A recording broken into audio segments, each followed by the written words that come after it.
آگے بڑھنے کو ہم جو آج کی تیسری بڑی خبر ہے یہ بھارت اور چائنا کے تعلقات کے حوالے سے ہے۔ ناظرین تازہ رپورٹس موصول ہو رہی ہیں کہ بھارت بھی چائنا کی کالونی بننے جا رہا ہے۔ دی پرنٹ جو بھارت کا مشہور میڈیا نیٹ ورک ہے اس کی ایک رپورٹ جاری ہوئی ہے جس میں کہا گیا ہے کہ 2015 کے بعد سے لے کر اب تک مسلسل بھارت بڑے پیمانے پر چائنا سے امپورٹس کر رہا ہے، ایکسپورٹس کم ہو گئی ہیں اور بڑی مقدار میں چائنا سے ساز و سامان خریدا جاتا ہے، ادویات کا ساز و سامان ہو یا اسی طرح سے دیگر جو ٹیکنیکل جو چیزیں ہیں ان کے آلات ہوں، یہ سب چیزیں بھارت چائنا سے منگوا رہا ہے اور چائنا کے ساتھ بھارت کا جو تجارتی خسارہ ہے وہ 40 سے 50 ارب ڈالر کا ہو چکا ہے، جس کا مطلب یہ ہے کہ بھارت کو خطرہ ہے اور بھارت بھی چائنا کی کالونی بننے جا رہا ہے۔ ایک طرف سے بھارت کا دعویٰ ہے کہ وہ دنیا کے اندر چائنا کے متبادل کے طور پر خود کو پیش کر رہا ہے تاکہ دنیا کی کمپنیاں چائنا سے ختم ہو کر بھارت میں آباد ہو جائیں،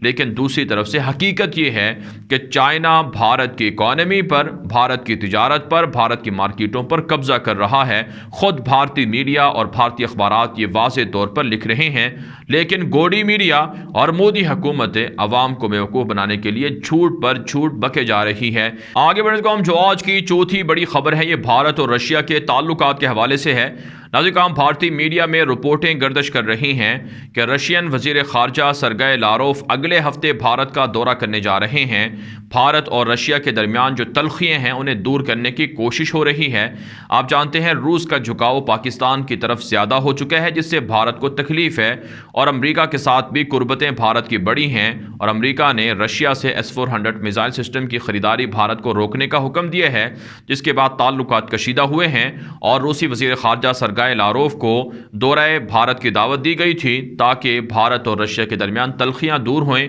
بھارت دعویٰ کر رہا ہے کہ آنے والے دنوں میں، آنے والے مہینوں میں رشین صدر پیوٹن بھی بھارت کا دورہ کر سکتے ہیں اور اینولی جو میٹنگ ہوتی ہے بھارت اور رشیا کی اس میں شرکت کریں گے، لیکن حقیقت یہ ہے ناظرین روس کو اپنے اسلحہ فروخت کرنے سے مطلب اور سروکار ہے، اس لیے روس کسی بھی صورت بھارت کا طرفدار نہیں ہو سکتا ہے۔ چائنا کے ساتھ جنگ میں روس بالکل غیر جانبدار رہا تھا اور روس نے کسی بھی طرح کا تعاون بھارت کے ساتھ نہیں کیا تھا۔ اس کے علاوہ ناظرین بھارت سے ایک اور خبر سامنے آ رہی ہے کہ بھارت کے اندر ایئر پولوشن بڑھ گئی ہے، بالخصوص دلی کے اندر وہاں پر آلودگی کی وجہ سے لاکھوں لوگ متاثر ہو رہے ہیں۔ ہر سال 50,000 سے زائد لوگ دلی کے اندر ماحولیاتی آلودگی کی وجہ سے مارے جاتے ہیں، لیکن پھر بھی بھارت خود کو دنیا کا صاف ترین ملک قرار دیتا ہے، حالانکہ امریکی صدر بھی بھارت کو گندا ترین ملک قرار دے چکے ہیں۔ آگے بڑھے کو ہم جو آج کی پانچویں بڑی خبر ہے یہ بھی بھارت سے ہے۔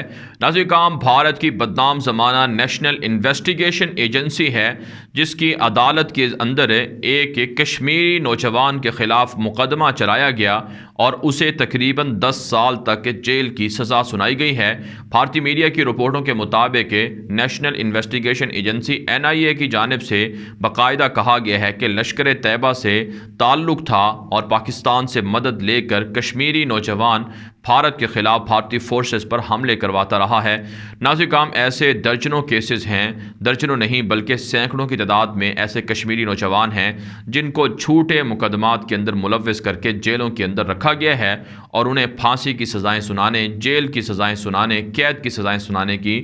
باقاعدہ سنائی گئی ہیں اور انہیں جیلوں کے اندر اذیتوں کا، ٹارچر کا نشانہ بنایا جا رہا ہے۔ لہٰذا ان کی رہائی کے لیے پاکستان کو اور دیگر مسلمانوں کو اپنا کردار ادا کرنا چاہیے اور آواز اٹھانی چاہیے کہ جیلوں کے اندر جو معصوم یا نہتے قیدی ہیں ان کو رہا کیا جائے۔ آگے بڑھنے کو ہم جو آج کی چھٹی بڑی خبر ہے یہ ناظرین یمن، سعودی عرب سے ہے اور اسی طرح سے ایران سے ہے۔ تازہ رپورٹ سامنے آ رہی ہیں کہ یمن کے اندر امریکی اور اقوام متحدہ کے مندوب نے جنگ بندی کے حوالے سے سعودی عرب کا دورہ کیا تھا، وہ دورہ ختم ہو چکا ہے۔ سعودی عرب نے جو اقوام متحدہ کے مندوب ہیں اور اسی طرح سے امریکی مندوب ہیں ان کو یقین دلایا ہے کہ یمن جنگ کو بند کرنے کے لیے، ختم کرنے کے لیے سعودی عرب اپنا ہر طرح کا تعاون کرے گا، لیکن اس کے لیے ضروری ہے ایران کو پریشرائز کیا جائے اور اسی طرح سے یمن کے حوثیوں کو پریشرائز کیا جائے۔ ایک اور خبر ناظرین لبنان سے سامنے آ رہی ہیں۔ لبنان کے اندر ایران نواز مسلح تنظیم حزب اللہ کی جانب سے کہا گیا ہے کہ یمن کا محاصرہ سعودی عرب ختم کر دے،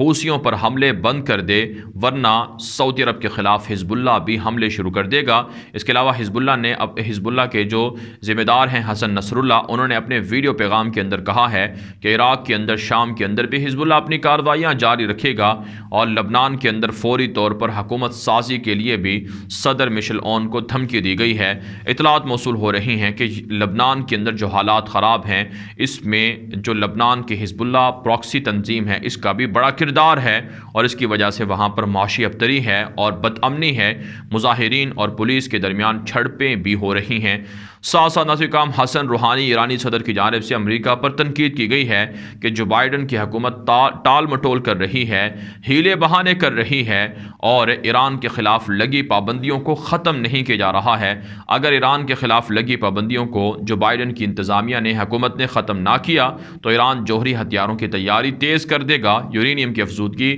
بڑھا دے گا، اور پھر اس پر امریکہ کو اعتراض نہیں ہونا چاہیے۔ آگے بڑھنے کا جو آج کی 7ویں بڑی خبر ہے، یہ ناظرین کرام ترکی سے ہے۔ تازہ رپورٹ سامنے آ رہی ہیں، آذربائیجان کے صدر الہام علیف نے ترک صدر رجب طیب ایردوان کو دورہ آذربائیجان کی دعوت دی ہے، اور کہا ہے کہ اگر ترکی کی مدد شامل حال نہ ہوتی تو کسی بھی صورت آذربائیجان کو قراباغ کی آزادی نہیں مل سکتی تھی۔ طیب ایردوان کی جانب سے 1 ماہ کے بعد، عید الفطر کے بعد، آذربائیجان کے دورے کا اعلان کر دیا گیا ہے۔ ناظرین کرام، اچھی بات ہے، آذربائیجان اور ترکی کے درمیان رابطے اور تعلقات مستحکم ہو رہے ہیں، اور ترکی آذربائیجان کو ملٹری کوپریشن بھی کر رہا ہے، اور اسی طرح سے معاشی طور پر بھی بھاری انویسٹمنٹ ترکی اور آذربائیجان کے درمیان ہو رہی ہے، اور دونوں ملک کے شہری بھی آزادانہ ٹریولنگ کر رہے ہیں۔ ایک اور خبر ناظرین کرام سامنے آ رہی ہے کہ ترکی کے سامنے مزید 3 کرد باغی PKK سے تعلق رکھنے والے لوگوں نے سرنڈر کر دیا ہے۔ ترک فورسز کا دعویٰ ہے کہ کرد باغیوں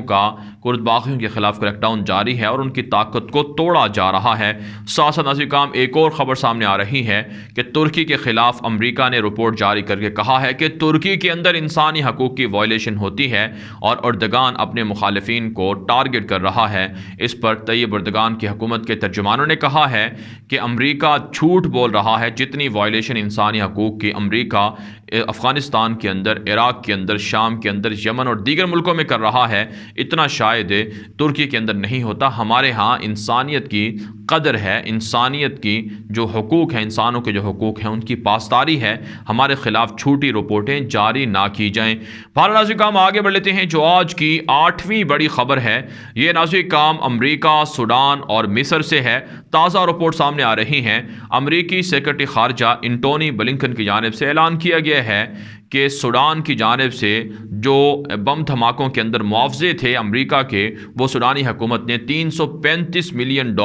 کی جو رقم تھی بطور ہرجانہ یا معاوضہ، وہ امریکہ کو ادا کر دی ہے۔ لہٰذا اب جتنے بھی منجمد فنڈ تھے امریکہ کی جانب سے سوڈان کے، انہیں بحال کیا جا رہا ہے۔ آپ جانتے ہیں سوڈان پر پریشر تھا کہ وہ اسرائیل کو تسلیم کرے تاکہ سوڈان پر لگی پابندیوں کو امریکہ ختم کر دے، اور اب ناظرین کرام امریکہ نے اپنی شرائط منوا لی ہیں۔ اس وجہ سے اب اعلان کر دیا گیا ہے کہ سوڈان نے $335 ملین کی جو رقم تھی امریکہ کو ادا کرنی تھی، وہ ادا کر دی گئی ہے۔ اب پابندیاں بھی ختم ہو رہی ہیں۔ اس کے علاوہ ناظرین کرام، مصر کے صدر ڈکٹیٹر عبد الفتاح السیسی کی جانب سے ایک مرتبہ پھر دھمکی دی گئی ہے کہ دریائے نیل ہمارے لیے، مصری عوام اور حکومت کے لیے ریڈ لائن ہے، اسے کراس کرنے کی کوشش نہ کی جائے۔ اس حوالے سے الجزیرہ نے رپورٹ دی ہے کہ یہ ایک بڑی دھمکی ہے جو ایتھوپیا کو دی گئی ہے۔ آپ جانتے ہیں ایتھوپیا کے اندر نہضہ ڈیم کے نام سے ایک بڑا ڈیم بنا ہے، جس میں دریائے نیل کے پانی کو ذخیرہ کیا جا رہا ہے، اور مصر اور سوڈان کا شدید اختلاف ہے ایتھوپیا سے کہ ان کے حصے کا پانی بھی اس ڈیم کے اندر ایتھوپیا ذخیرہ کر رہا ہے، جس سے لڑائی اور جنگ ہو سکتی ہے۔ اور مصری صدر ڈکٹیٹر عبد الفتاح السیسی نے دھمکی دی ہے کہ ایتھوپیا پر حملہ بھی ہو سکتا ہے، اور اسی حوالے سے ناظرین کرام سوڈان اور مصر کی فوجیں فضائی اور جنگی مشقیں بھی کر رہی ہیں، جس کا مطلب یہ ہے کہ حالات کشیدہ ہو سکتے ہیں۔ ان تینوں ملکوں کے درمیان کوئی بڑی جنگ شروع ہو سکتی ہے۔ امریکہ، اقوام متحدہ ان تینوں ملکوں کے درمیان صلح کروانے کے لیے کوشاں ہیں۔ ناظرین کرام، آگے بڑھ لیتے ہیں جو آج کی 9ویں بڑی خبر ہے، یہ ناظرین کرام لیبیا سے ہے۔ آپ جانتے ہیں لیبیا کے اندر باغی حفتر حکومت کے خلاف لڑائی کرتا رہا۔ باغی حفتر کے ملیشیا اور جنگجو مسلسل حکومت پر حملے کرتے رہے۔ ایسے میں ناظرین کرام باغی حفتر کے درجنوں نہیں سینکڑوں لوگ گرفتار ہوئے تھے، قیدی بنے تھے۔ اب جب سے عبوری حکومت انسٹال ہوئی ہے، عارضی حکومت انسٹال ہوئی ہے، اس کے بعد سے حالات بہتر ہو رہے ہیں، اور باغی حفتر کے 120 جو حکومتی قید میں قیدی تھے انہیں رہا کر دیا گیا ہے، اور اسے عبد الحمید دبیبہ اور اسی اسی طرح سے محمد منفی کی حکومت کی جانب سے سراہا گیا ہے، جو عبوری حکومت کے ذمہ دار ہیں۔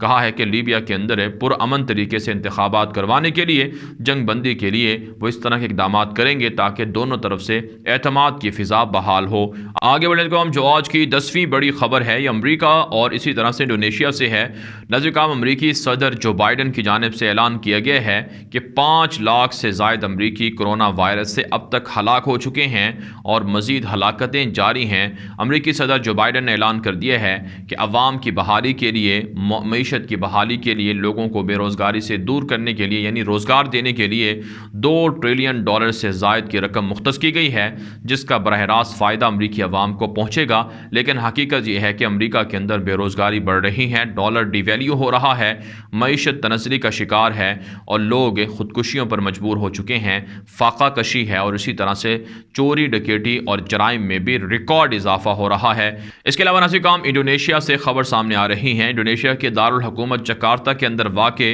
انڈونیشین صدر کی رہائش گاہ کے قریب ایک مسلح خاتون کو گولی مار کر ہلاک کر دیا گیا ہے۔ اطلاعات موصول ہو رہی ہیں کہ وہ صدر کے خلاف حملہ کرنے جا رہی تھی، جس پر تفتیش شروع کر دی گئی ہے کہ کس طرح سے انڈونیشین صدر کے محل کے قریب، رہائش گاہ کے قریب یہ خاتون پہنچی ہے۔ اطلاعات یہ ہیں کہ انڈونیشیا کے اندر حالات خراب کروانے کے لیے موساد ایجنسی اور امریکہ کے خفیہ ادارے بلیک واٹرز وغیرہ کوشش کر رہے ہیں، سازشیں کر رہے ہیں۔ ناظرین کرام، دنیا بھر سے تھی آج کی 10 بڑی خبریں۔ ان خبروں کے حوالے سے آپ کی کیا رائے ہے؟ اپنی رائے کامنٹ کے ذریعے سے ضرور ہم تک پہنچائیں۔ مزید خبروں کے لیے آپ ہمارے ٹویٹر اکاؤنٹس دنیا میرے آگے، غلام نبی مدنی اور ہمارے نئے فیس بک پیج غلام نبی مدنی کو فالو کر لیں۔ آج کے لیے اتنا ہی، اجازت دیجیے، اللہ حافظ۔